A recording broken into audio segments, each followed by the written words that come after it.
Vamos lá, pessoal. Então, o nosso último bloco passou voando. Vamos ver. Então, com relação à jornada, nós combinamos o seguinte.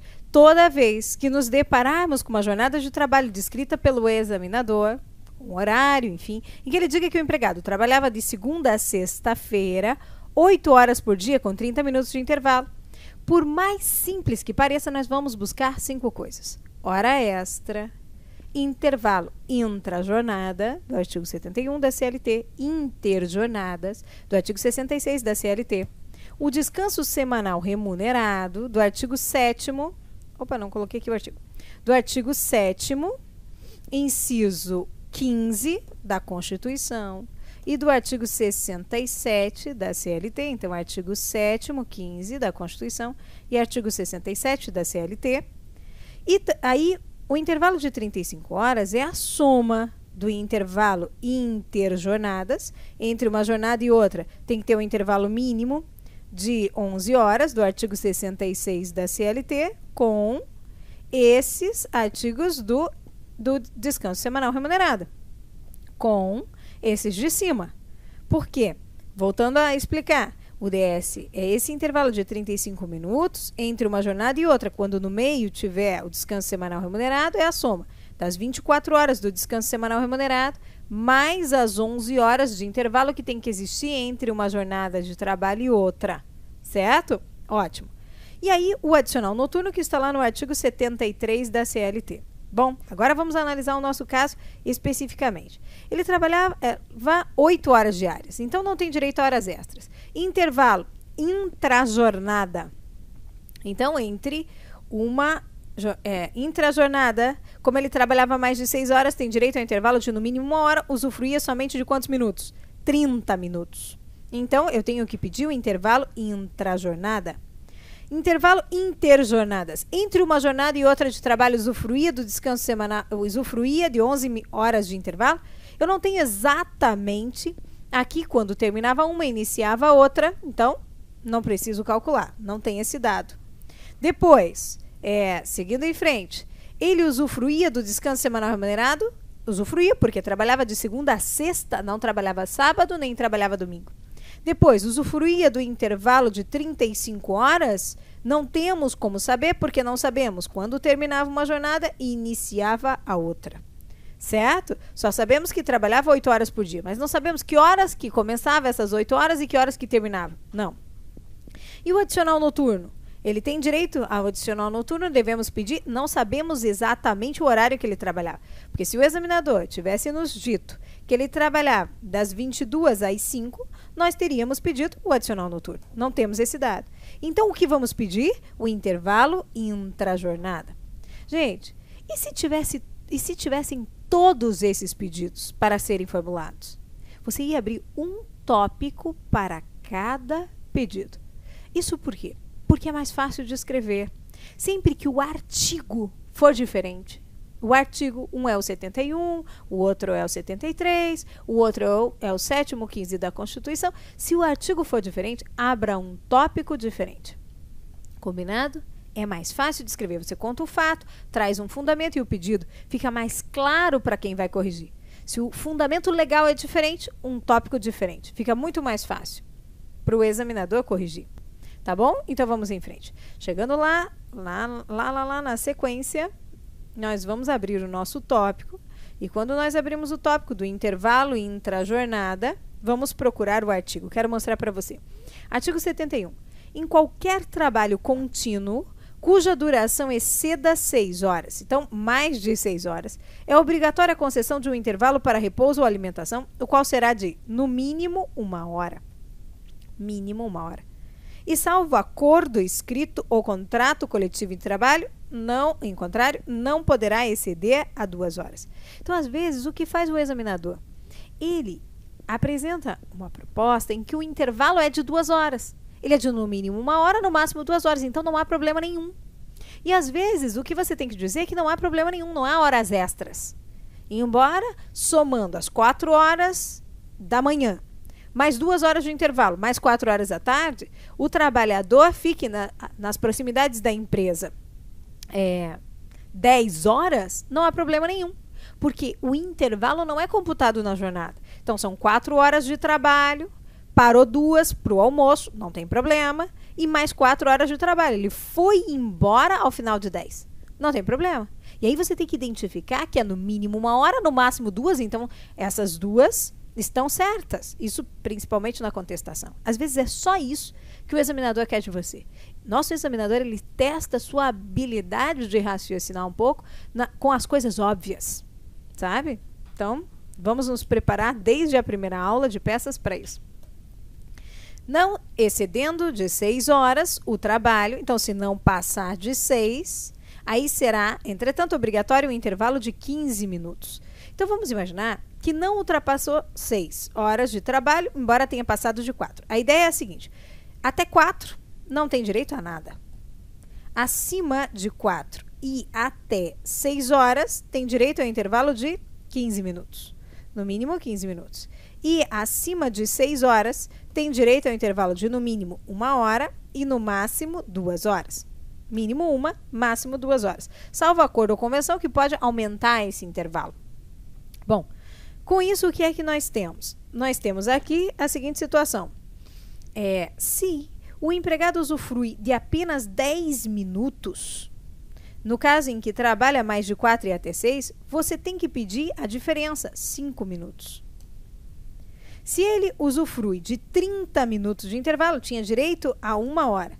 Mas se ele usufrui somente de 30 minutos de intervalo e o mínimo é de 1 hora, nós temos que pedir os outros 30 minutos de intervalo. Certo? É isso.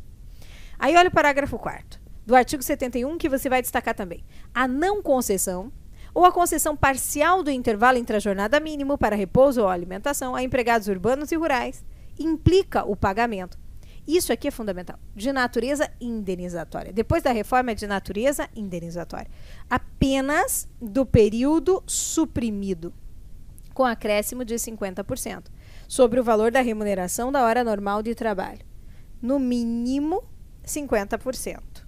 Certo? Só que é com natureza indenizatória. Isso quer dizer o quê? Que não gera reflexos.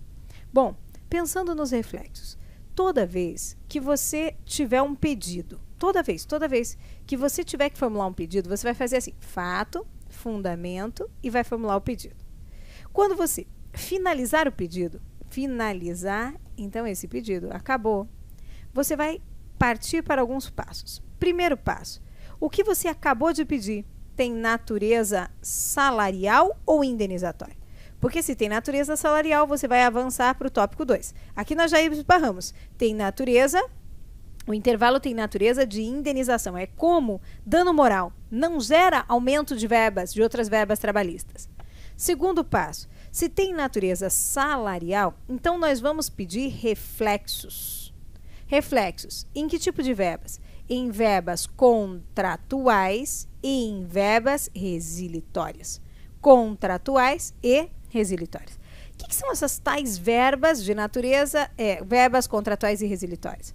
São as verbas devidas durante o curso do contrato de trabalho e as verbas devidas no momento da rescisão. Por exemplo, o aviso prévio é uma verba resilitória. E quando você pede uma verba de natureza e o 13º salário é devido durante todo o curso do contrato de trabalho e também no momento da rescisão, então também é uma verba contratual e resilitória. Quando você quando você está diante de uma parcela, férias é uma verba contratual e também é devido no momento da rescisão, é uma verba resilitória. Então, quando o que eu peço tem natureza salarial, é salário, é contraprestação pelos serviços prestados, não é indenização. Então, eu vou pedir reflexos em verbas contratuais e resilitórias. Certo, gente? Então, se você pedir reflexos, se você pedir uma verba de natureza salarial, você vai pedir reflexos. Lembra quando volte um pouquinho, vou pedir para você voltar ali na equiparação salarial. Quando nós abrimos o tópico da equiparação, nós trouxemos o fato, o fundamento e depois o pedido. Diante do exposto, requer o pagamento das diferenças salariais. Quando você terminou de formular esse pedido, agora nós já temos condições de avaliar, tinha uma partezinha final, que é bem assim, ó, bem como reflexos nas verbas contratuais e resilitórias. Por que você escreveu isso? Por que nós vamos escrever? Porque todas as vezes que nós finalizarmos o pedido, finalizar o pedido. Então, esse é o primeiro passo. Você finalizou o pedido, então você vai olhar para o seu pedido agora. Aquilo que você postulou, olha para aquilo. E aí, primeira etapa, você vai se perguntar, tem natureza salarial? E aí você vai observar e vai responder intuitivamente. Veja, diferenças salariais de R$1.000 por mês é natureza salarial? É, R$1.000 por mês de salário. Então, avanço para o segundo tópico. Logo, tem que gerar reflexos. O que são esses reflexos? Reflexos em verbas contratuais, que são aquelas devidas no curso do contrato de trabalho, e em verbas resilitórias. Contratuais por quê? Porque quando ele recebia, veja gente, ele recebia R$1.500, certo? Só que ele deveria ter recebido durante todo o curso do trabalho R$2.500. Então, o 13º salário de todo o curso do contrato deveria ter sido de R$2.500. Entretanto, foi só de R$1.500. Eu quero reflexos no 13º. Quero reflexos no 13º proporcional da rescisão também. Durante todo o curso do contrato, ele recebeu férias de R$1.500. Quando terminou o contrato, as férias proporcionais, as que tiveram que ser pagas, também foram pagas, calculadas sobre R$1.500. Porém, se o seu salário deveria ter sido de R$2.500, há diferenças quanto às férias para receber. Então, quando você pediu diferenças de R$1.000 por mês, você só está recebendo R$1.000 por cada um dos meses de trabalho. Você também precisa pedir reflexos. Como você vai saber? Você vai sempre finalizar primeiro o pedido. Finalizou. Olha para o pedido. Olha. E se faz duas perguntas. Esse pedido tem natureza salarial? Se sim. E aí vale a pena anotar. Se tem natureza salarial, porque é salário, é uma diferença de R$1.000 no salário por mês, avançou. Então, eu vou pedir reflexos. Reflexos em verbas contratuais e resilitórias. Isso porque você vai ter direito a essas diferenças. Para ter direito a essas diferenças, basta que o que você tenha acabado de pedir tenha sido uma verba de natureza salarial. E aí já está. Ok? Por isso que nós pedimos. Quando nós pedimos um detalhe a mais, para ficar bem completo, é o seguinte. Essa sua verba é de natureza salarial? É. Então, você avançou. Avançou? Vamos avançar para uma segunda etapa aqui, que aí sim você nunca vai ter dúvida. Qual é a segunda etapa? Essa parcela é devida de forma habitual? Sim, durante todo o curso do contrato, ele tinha direito a uma diferença de R$1.000. Então, já está. Nós vamos para a terceira etapa, que é pedir reflexos em verbas contratuais do curso do contrato e resilitórias. Perfeito? Então, quais são mesmo as 3 etapas? Vamos colocá-las aqui outra vez. Então, primeiro passo é concluir o pedido. Primeiro passo é esse. Você vai concluir o pedido. Aí você saiu do pedido como se você fosse passando por um filtro.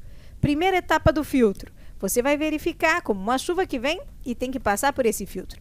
Para saber se vai pedir reflexos ou não. Primeiro, a verba tem que ser salário, tem que ter natureza salarial, tem que estar pagando pelo trabalho prestado. Tem natureza salarial? Tem. Se tem natureza salarial, e você às vezes vai conferir na lei, por exemplo, o intervalo tem natureza indenizatória, então não gera reflexos. Férias, aí você vai analisar. Se for vale transporte, não tem natureza salarial. O próprio examinador já diz, certo? Aí vem, você viu a verba tem natureza salarial. Você segue em frente. Ela é devida com habitualidade. Se ela for devida com habitualidade, você ultrapassou o próximo passo do seu filtro. É devida com habitualidade, sim. Então, você chega finalmente no pedido que vai formular. Você quer reflexos em verbas contratuais, que são aquelas diferenças, então, do curso do contrato, e resilitórias. Quando formulamos o pedido de adicional de periculosidade, queríamos uma diferença de salário de R$1.000 por mês. Então, bom, terminamos o pedido. Tem natureza salarial? Sim. ultrapassamos o primeiro filtro. Vamos para o segundo. É devido com a habitualidade? Sim. Durante todo o curso do contrato? Sim. Então, vencemos o segundo filtro. E, finalmente, então, vamos pedir reflexos em verbas contratuais e resilitórias. O segundo pedido que nós fizemos, você vai observar agora, era um desconto salarial. Ele faltou um dia do trabalho para comparecer em juízo. Um único dia. Vamos de novo aos nossos filtros. Primeiro, eu tenho que ter formulado o pedido. Nós formulamos? Formulamos o pedido. Aqui, pedimos a devolução de um dia de trabalho descontado do seu salário. Pedido está formulado. Vamos aos nossos filtros. Primeiro filtro que nós temos é uma parcela de natureza salarial, um dia de trabalho? É, natureza salarial. Pronto, vamos vencer o segundo filtro. É devido isso que não foi pago ao trabalhador, não foi pago com habitualidade, não, foi só um dia de trabalho. Então, paramos aqui. Não teve reflexos. Veja que nós não pedimos. Diante do exposto, requer a condenação da reclamada, devolução do dia de trabalho descontado do seu salário. Aí chegamos no intervalo, esse que estávamos resolvendo. Colocaremos o fato, colocaremos o fundamento e chegaremos no pedido. E aí vamos passar pelo nosso filtro. Combinado? Vamos lá. Primeira coisa, quando nós abrimos o tópico, e aqui está, vamos abrir o tópico do intervalo. Como vamos fazer? Rente à margem, os títulos, e depois cada parágrafo vamos iniciar deixando o espaço equivalente a uma tampa de caneta Bic. Combinado? Ótimo. Seguindo em frente, como que eu escrevi esse primeiro parágrafo? Copiando da proposta. Perfeito. O reclamante elaborava de segunda a sábado, 8 horas diárias, usufruindo de apenas 30 minutos de intervalo. Ariana, mas a frase ficou tão curtinha, posso emendar com outra? Não vale a pena. Você corre o risco de não ser claro, não vale a pena. Então, próximo parágrafo. Nos termos do artigo, agora você está com o artigo aberto, 71 caput da CLT, aqueles que elaboram mais de 6 horas diárias fazem jus ao intervalo entre a jornada de no mínimo uma hora, o qual não era observado. Fato fundamento, faz o pedido. Diante do exposto, requer a condenação da reclamada ao pagamento do período suprimido, ou seja, 30 minutos diários, acrescidos de 50%, nos termos do artigo 71, parágrafo 4º da CLT. Uma dica, deixe para pedir os 50% no parágrafo do pedido. Então, você traz o fato, diz que ele usufruía só de 30 minutos de intervalo. O fundamento, aquele que trabalha mais de 6 horas tem direito a 1 hora no mínimo. E o pedido, faz o pedido. Sua cabeça não deixará você esquecer. E aí você dirá, diante do exposto, requer a condenação da reclamada ao pagamento do período suprimido, 30 minutos, acrescidos de 50%. Traz os 50% no último parágrafo, assim é mais fácil escrever. Da onde que você tirou os 50%? Do artigo 71, parágrafo 4º da CLT. Terminou aqui, colocou o ponto. Isso quer dizer que você finalizou um pedido. Se você finaliza um pedido, há que recordar. Vou verificar os reflexos. Para verificar os reflexos é como um filtro. Primeira etapa, você tem que saber se a parcela tem natureza salarial. Tem natureza salarial. Segunda etapa, se era devida com habitualidade. E aí sim, se você vencer isso tudo, você chega finalmente ao final do filtro, em que você vai pedir reflexos em verbas do contrato e resilitórias. Então tá lá. Tinha natureza salarial o intervalo? Não. Está escrito no artigo 71, parágrafo 4º, que o intervalo não tem natureza salarial mais. Logo, eu nem avanço para os outros, não tenho que pedir reflexos. Ponto final. Termina o pedido e ponto final. Não tem esse a mais, bem como reflexos nas verbas contratuais e resilitórias. Não tem mais nada. Perfeito? Vamos em frente. Próximo tópico. O nosso próximo tópico, aí lá no rascunho, volta no rascunho, lá é o último. Quando nós chegamos no rascunho, aí está mais fácil para você ver, nós nos deparamos com o FGTS. Eu tenho que voltar aos slides. Quando chego, o empregador depositava 4%, porque era o que estava previsto em acordo coletivo de trabalho. 4%, quando na verdade o depósito teria que ser de 8%. Ele mesmo diz que o acordo coletivo de trabalho autorizava o depósito de apenas metade. Aqui, gente, é um típico caso em que você vai ter que procurar na lei do FGTS qual era o valor do depósito e depois se o empregador, se norma coletiva pode reduzir. pela metade. Há um artigo precioso na CLT, que é esse artigo 611B. Ele diz: constitui objeto ilícito de convenção coletiva ou acordo coletivo, não em acordo coletivo, convenção coletiva, exclusivamente a supressão ou a redução. O que acordo coletivo ou convenção não podem suprimir ou não podem reduzir? Está lá no inciso 3º. O valor dos depósitos mensais e da indenização rescisória do FGTS. Então, o depósito mensal do FGTS, que é de 8%, e a verba e a multa do FGTS devida ao empregado, que é de 40%, não podem ser reduzidas nem suprimidas. Depois você viu que eram esses os valores lá no artigo 15 da Lei 8.036, que é a lei do FGTS. Às vezes você vai ter que ir na lei específica, como é esse caso, a lei do FGTS.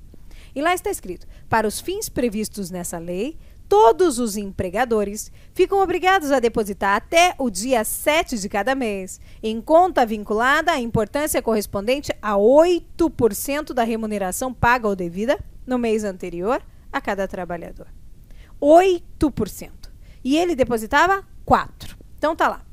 Abre o tópico. Quando você abre o tópico, você já está preparado, programado para abrir quantos parágrafos? 4. No primeiro, o fato. Da onde que você vai tirar o fato? Da proposta. Já se habituou? Ótimo. Junto à margem, você coloca o título, vai começar os parágrafos, deixa o espaço equivalente a uma tampa de caneta Bic e começa. No curso do contrato de trabalho, o empregador depositava apenas 4% do valor da remuneração do reclamante a título de FGTS, pois havia acordo coletivo de trabalho autorizando o recolhimento de apenas metade do valor. Da onde que você tirou? Da proposta. Quando você estiver refazendo esse simulado de peça, faça a mesma coisa, tire da proposta. Escreva você tirando da proposta, certo? Nos termos de que artigo? Que artigo que diz que a cláusula de acordo coletivo não pode reduzir? Esse 611B, inciso 3º, ele diz, da CLT, é ilícita e, portanto, nula a cláusula de acordo coletivo de trabalho que implique em redução do valor dos depósitos mensais do FGTS. Ressalte-se que o artigo 15 da Lei 8.036 determina que os depósitos do FGTS devem ser de 8% da remuneração paga ou devida ao trabalhador no mês anterior.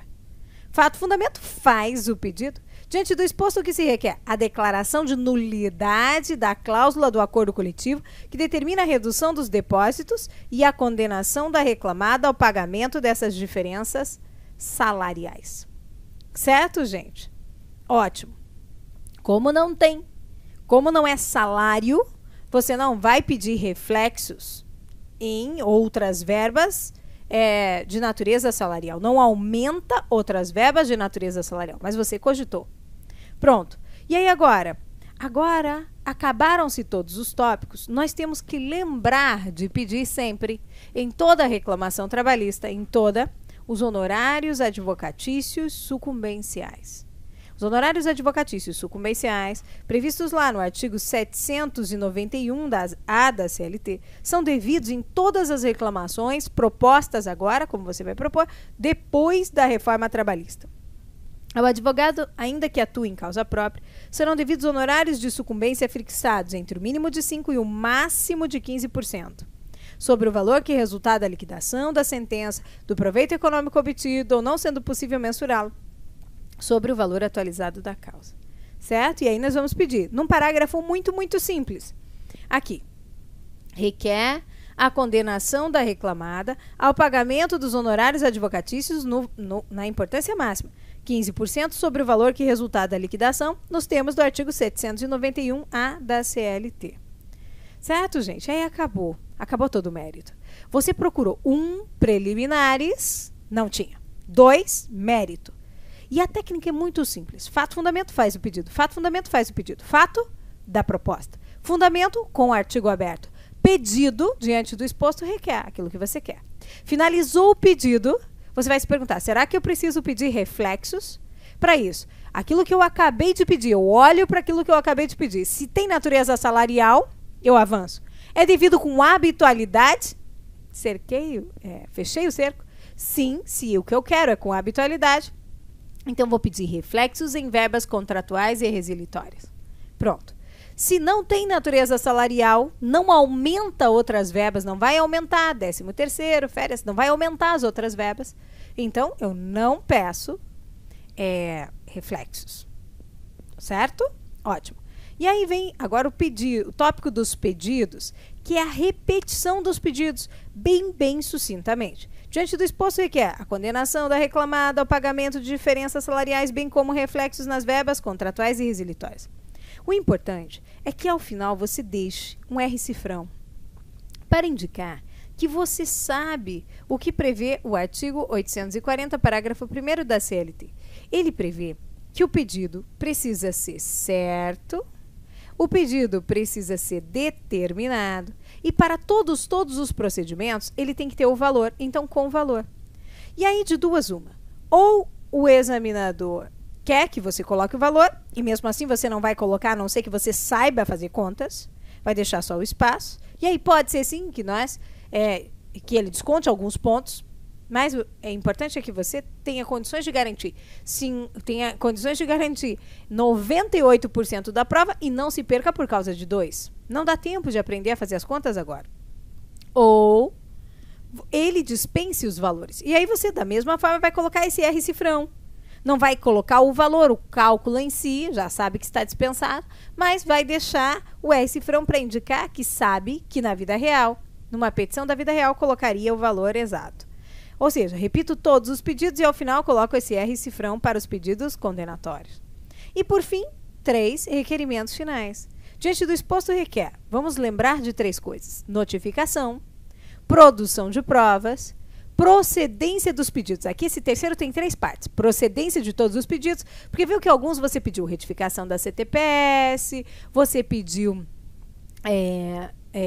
por exemplo, você poderia ter pedido outras verbas que nós vamos formulado outros pedidos que não têm natureza condenatória. Nós vamos aprender, por exemplo, uma liminar.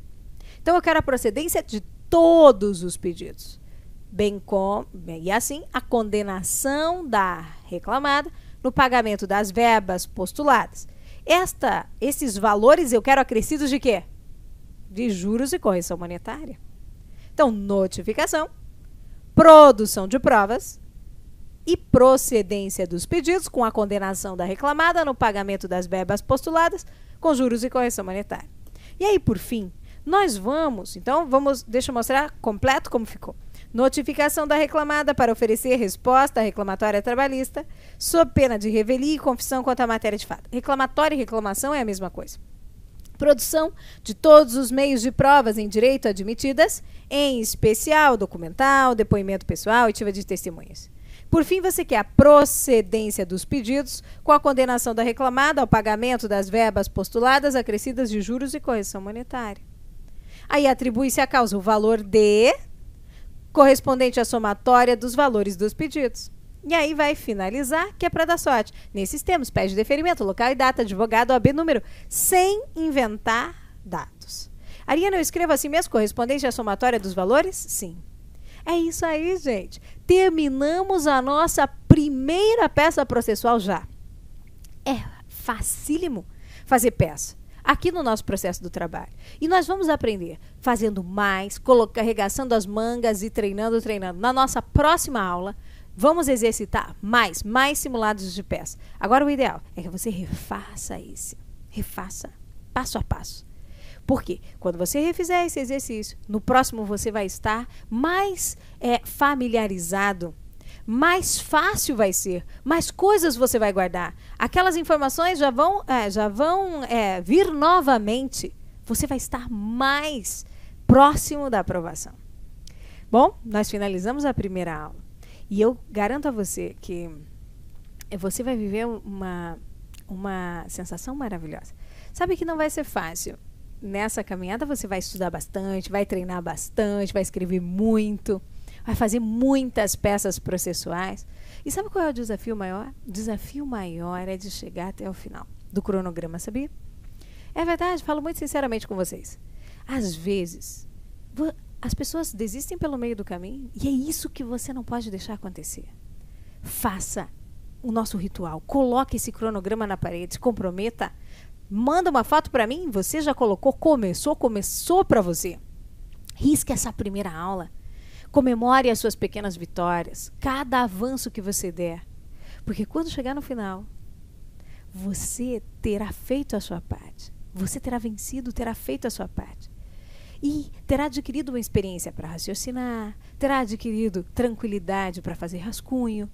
Algumas coisas serão muitas coisas, aliás, serão muito tranquilas para você. Não desista jamais. Siga o plano. Siga sempre com ânimo, com vontade. Eu gosto muito de uma música, não sei se eu já comentei com vocês, e eu queria falar de novo, para finalizar essa nossa aula. Quero ver você chegar até o final. Sabe, gente, olha só, é uma canção pirata de Roupa Nova. É só um trechinho que é fundamental. Ela diz assim: as pessoas se convencem de que a sorte me ajudou, mas plantei cada semente. Olha agora, que o meu coração desejou. Você desejou, você está aqui por isso. Então, regaça as mangas e vem com alegria, vem comemorando as suas vitórias, faz todo o possível, nem mais nem menos, mas todo o possível. Faça a sua parte, esteja presente, seja bem-vindo. Você vai trilhar um caminho, vai escrever a sua história, vai cultivar o seu jardim. Mas quando chegar no final, você vai sentir o cheiro das flores. E eu vou dizer para vocês, várias vezes, já trilhei esse caminho, já vi muitos trilharem o caminho. E como é bom sentir o cheiro das flores. Como foi bom em várias outras conquistas minhas, pessoais, porque esse caminho é tão pessoal. Ter sentido o cheiro das flores, a sensação, gente, é indescritível. Não posso prometer que vai ser fácil essa jornada, mas posso prometer uma coisa para você. É indescritível. Você vai ter muitas alegrias, muitas. E agora você parece bobagem, Ariana, é só passar no exame de ordem. Você vai me dizer. Mas quando você estiver naquele F5, depois de vencer a terceira etapa, que a primeira é a primeira fase, a segunda é a segunda fase, e a terceira é a pior, é aquela que você tem que esperar o resultado. Quando você colocar F5 e seu nome aparecer, você vai sentir algo indescritível, sabe? Algo indescritível por colher os frutos do seu próprio esforço. E isso não tem preço. E outras conquistas, outras alegrias virão muito na sua vida. Mas como essa vai ser inesquecível, você não vai esquecer, você vai ver. Seja bem-vindo. Até a próxima aula, gente!